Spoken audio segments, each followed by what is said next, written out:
कोई खैरात में किसी को 100 बीघा, किसी को 50 बीघा जमीन मिल गया है और किसी के पास 5 धुर जमीन नहीं है, तो कुछ कारण है ना। तो कोई ऐसा फैक्ट नहीं बताया गया है कि जातीय जनगणना से ये नुकसान है, आपको कहीं दिखने को मिला है? नहीं, हमको तो देखने का भी नहीं मिला है। वो राजनीतिक तथ्य है। अच्छा, एक चीज आप बताइए, मोदी सरकार ने EWS ला करके इकोनॉमिक वीकर सिस्टम लाया था, जिसमें 10% रिजर्वेशन, 10% आरक्षण सवर्णों को दिया था।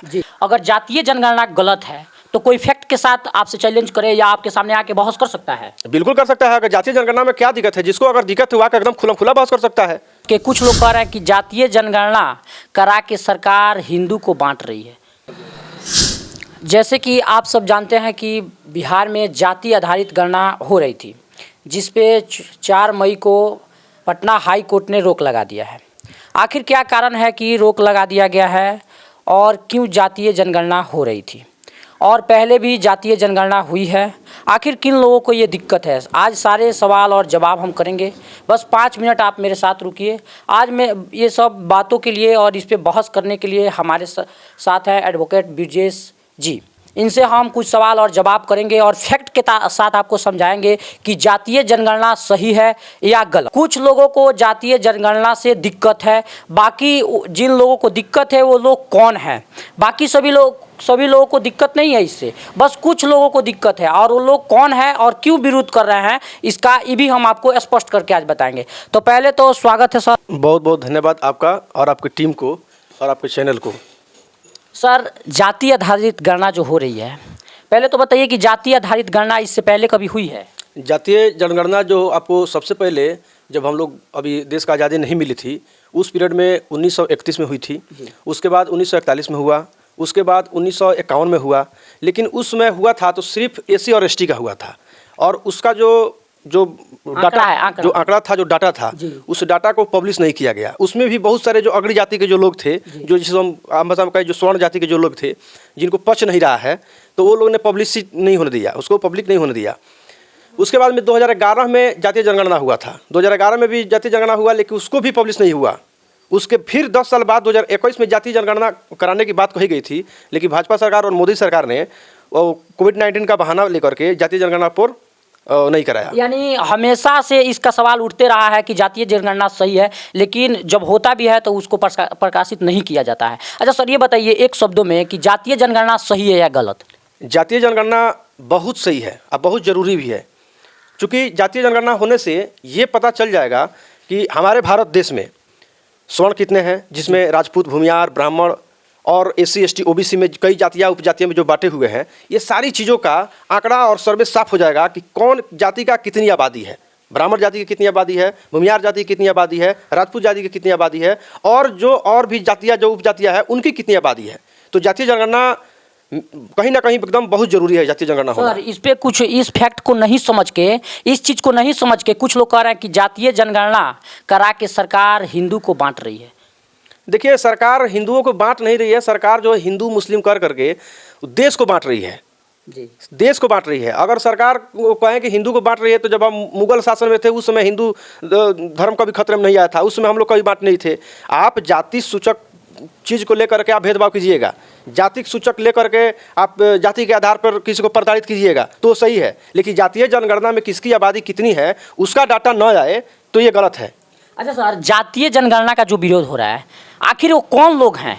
बस कुछ लोग, वो कौन लोग हैं जो जातीय जनगणना का विरोध कर रहे हैं? जातीय जनगणना का विरोध वही लोग कर रहे हैं जो 75-76 साल से जो आरक्षण का विरोध कर रहे हैं कि भाई 75 साल हो गया, 76 साल हो गया, अभी तक आरक्षण दे रहे हो, अभी तक आरक्षण दे रहे हो, मतलब खैरात का दे रहे हो।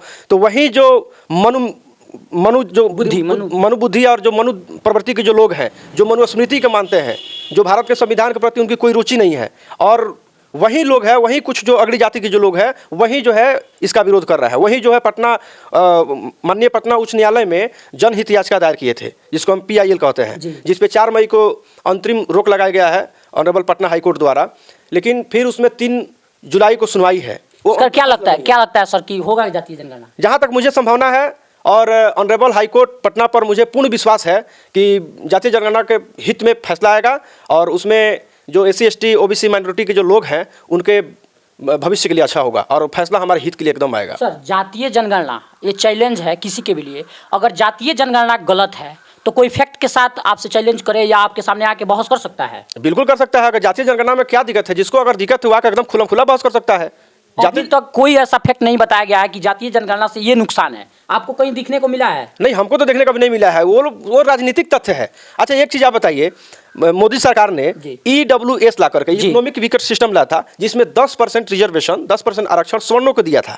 आप ये बताइए, बिना सर्वे किए हुए आप 10% रिजर्वेशन जो है आप स्वर्ण जाति के लोगों को दे रहे हैं, तो फिर अगर मान लीजिए कि बिहार में अभी फिर बिहार में जातीय जनगणना शुरू हुआ था, अब बिहार में जातीय जनगणना होता है तो उसमें अगर मान लीजिए कि अगर 12% निकल जाता है स्वर्ण, 12% की आबादी अगर स्वर्णों की होती है और 10% रिजर्वेशन ऑलरेडी उनको मिला हुआ है, तो क्या 2% ही जो ऐसे लोग हैं जो एकदम बिल्कुल गरीबी में हैं, 2% लोग हैं? नहीं, ये तो नहीं है। तो आप पहले सर्वे कराइए ना, पहले सर्वे हो जाएगा, सर्वे हो जाए उसके बाद पता चलेगा, उसके बाद आप उनको 10% EWS देते। जिसकी जितने जनसंख्या है उसकी हिस्सेदारी उतना मिलती। ये तो फैक्ट है सर। अभी जातीय जनगणना होने से ये हमको पता चल जाएगा या सभी को पता चल जाएगा कि भाई किस जाति के पास कितनी जमीन है, कौन भूमिहीन है, किसके पास जमीन नहीं है। सर एक चीज, एक सर आपको रोकते हैं हम यहाँ पे। जातीय जनगणना में 17 सवाल पूछा जा रहा है, सिर्फ जाति नहीं पूछे जा रही, आपकी शिक्षा, आपकी जमीन जता, ये चीज कोई नहीं देख रहा है। वो देखिए, वही तो इन लोगों का चाल है, वही चाल है। इसी चाल का और इसी प्रवृत्ति के चलते अगर जातीय जनगणना अगर सुसंगत ढंग से हो गई, सुसंगत रूप से कर दिया गया, तो जो इन लोगों का जो बौखलाहट है और जो पेट में जो दर्द शुरू हुआ है वो बिल्कुल बिल्कुल खत्म हो जाएगा। खाली सुसंगत रूप से होने दीजिए जातीय जनगणना को। और हमें तो एक एडवोकेट हैं हम, और जहाँ तक हमको विश्वास है कि Patna high court SC ST OBC minority के हित में फैसला सुनाएगा। सर जातीय जनगणना में हम देख रहे हैं, उसका जो नमूना पेपर निकाला गया है उसमें आपके पास 4 चक्का है कि नहीं, आपके पास 2 चक्का है कि नहीं, आप शिक्षित कितना है, आपकी जनसंख्या कितनी है, उसके बाद पूछा जा रहा है कि आपकी जाति कौन है। तो फिर जब ये सब चीज़ों से दिक्कत नहीं है, ये सब चीज़ तो पूछने वाली है, ये सब चीज़ जनसंख्या में पूछी भी जाती है, इससे आंकड़ा भी पता चलता है कि साक्षरता कितना है, अनपढ़ लोग कितने हैं, तो बाकी और सब चीज़ों से दिक्कत नहीं है। तो फिर जाति सिर्फ पूछ देने से क्या दिक्कत है? आप वही आपको शुरू में बताए हम कि जाति पूछने से दिक्कत आप लोगों को लग रहा है, लेकिन आप जाति के नाम पे आप शोषण कीजिएगा, जाति के नाम पे लोगों को डराइएगा, जाति के नाम पे लोगों को धमकाइएगा। आप जातीय जनगणना जब हो रही है, जातीय जनगणना हो रही है, तो उसमें और चीज़ जो आप बता रहे हैं, जिसमें एजुकेशन के बारे में पूछा जा रहा है, उसकी संपत्ति के बारे में पूछा जा रहा है, लास्ट में जाति के बारे में पूछा जा रहा है, तो उससे फैक्ट पता चलेगा कि किसके पास कितनी संपत्ति है, किसके पास कितनी ज़मीन है। तो उसमें मान लीजिए किसी का 100 बीघा जमीन है, किसी का 50 बीघा जमीन है, किसी को 5 धूर जमीन नहीं है। कुछ लोग सर सोशल मीडिया पे आके ये चीज़ बोल रहे हैं कि जाति जनगणना करा के जब सरकार जाति पूछ रही है तो हमें शर्म आ रहा है। आज जो बोलेरो, स्कॉर्पियो, बाइक पे, देखिए उस टाइम उन लोगों को बहुत अच्छा लगता है कि हम जो है किसी को अपना हम उच्च कुल में दिखाते हैं और किसी को हम नीच समझते हैं, अपने बाइक पे घुमा रहे हैं, लिख रहे हैं कि हम ब्राह्मण हैं तो हम राजपूत हैं तो हम क्षत्रिय हैं तो ये है वो है फलाना है ढिंका है। लेकिन जब जातीय जनगणना हो तो कहाँ पेट में दर्द हो रहा है? होने दीजिए। अरे जिसकी जितनी भागीदारी उसका उतना हिस्सा। देखिए जातीय जनगणना से दिक्कत है, जात बताने में दिक्कत है, लेकिन बाइक के आगे यादव, राजपूत, कलवार, ब्राह्मण ये लिखेंगे तो कोई दिक्कत कोई गलत नहीं है, ये लिखेंगे तो सही है। जाति के नाम पे शोषण करेंगे तो ये सही है। आज जब जाति पूछा जाएगा तो आपको दिक्कत है। जाति पूछेगा तो अच्छा सर ये बताइए, जातीय जनगणना एक रूप से ये भी सही है कि बिहार में जो भी चुनाव होता है जाति आधारित होता ही है, उस पर जाति आधारित वोट गिरता ही है, होता जातिवाद होता है कि नहीं बिहार में? आज से या आज से 50 साल पहले की बात कर रहे हैं। जाति तर्थ पे चुनाव भी होता है, जाति तर्थ पे वोटिंग भी होता है, टिकट जाति तर्थ पे टिकट भी बांटा जाता है, जाति टिकट पे वितरण भी किया जाता है, लेकिन जातिवाद नहीं होना चाहिए। जी जातिवाद नहीं होना, जातिवाद नहीं होना चाहिए। आप क्या कर रहे हैं, आपके पास कितनी संपत्ति है, तो सबसे पहले उसका सर्वे होने दीजिए।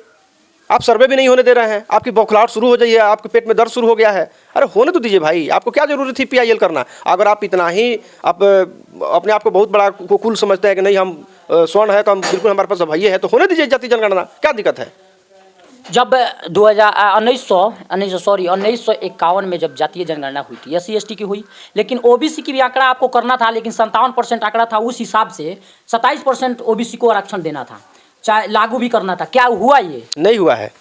50% रिजर्वेशन में SC ST OBC को रखा गया, उसको खत्म करके उसको आगे बढ़ाना था, लेकिन ऐसा कुछ नहीं है। वैसा उन लोगों का आरक्षण काट करके जो EWS लाया गया है उसमें दिया गया है, इंक्लूड किया गया है, जो कि वो चीज़ मिलना चाहिए OBC को, वो चीज़ मिलना चाहिए SC ST OBC माइनॉरिटी के लोग को। आप सर बताइए, बिहार में सबसे ज़्यादा जनसंख्या OBC की है, कौन नहीं जानता है? ये सब कोई जानता है, आप कहीं भी निकाल लीजिए, उसका डाटा है।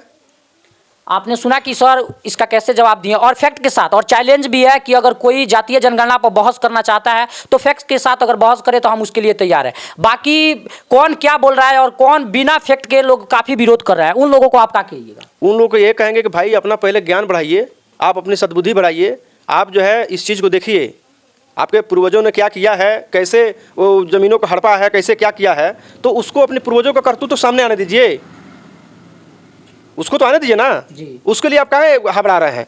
भाई अब मान लीजिए कि कोई खैरात में किसी को 100 बीघा, किसी को 50 बीघा ज़मीन मिल गया है और किसी के पास 5 धुर ज़मीन नहीं है, तो कुछ कारण है ना, उसको तो कुछ मिलना चाहिए। उसको तो कुछ मिलना चाहिए ना। आप जो जातीय जनगणना हो जाएगा, सरकार के पास डाटा पहुंच जाएगा, सरकार उसको पब्लिश करेगी, पब्लिश होने के बाद में पता चलेगा कि भाई कितने लोग आर्थिक स्थिति, कितने लोग खराब है, कितने लोग भूमिहीन है, कितने लोग के पास जमीन है, उस हिसाब से जो पिछड़ा होगा उसको सरकार जो है अपने स्तर से उसको आगे बढ़ाने का प्रयास करेगी जी, उसमें चाहे सरमण जाति के हो, उसमें चाहे कोई जाति हो, कोई जाति हो, उस सबको हेल्प मिलेगा। जरूरी नहीं है कि ब्राह्मण गरीब है, ब्राह्मण भी गरीब है, राजपूत में भी गरीब है, लेकिन उसके मतलब ये नहीं है कि आप जो है कुछ विरोध करके आप उन लोग को भी हक मार रहे हैं जिसको उन लोग को मिलना चाहिए।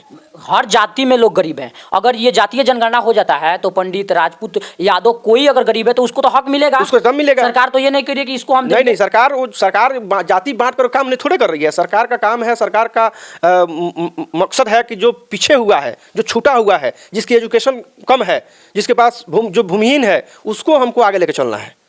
सरकार का तर्थ बहुत बढ़िया है, लेकिन बस कुछ समझने की फेर है और विरोध करने वाले तो कभी विरोध करते रहेंगे। अब विरोध करने वाले तो ऐसे नहीं ना विरोध कर रहे हैं, विरोध करने वाले तो शुरू से विरोध कर रहे हैं जी।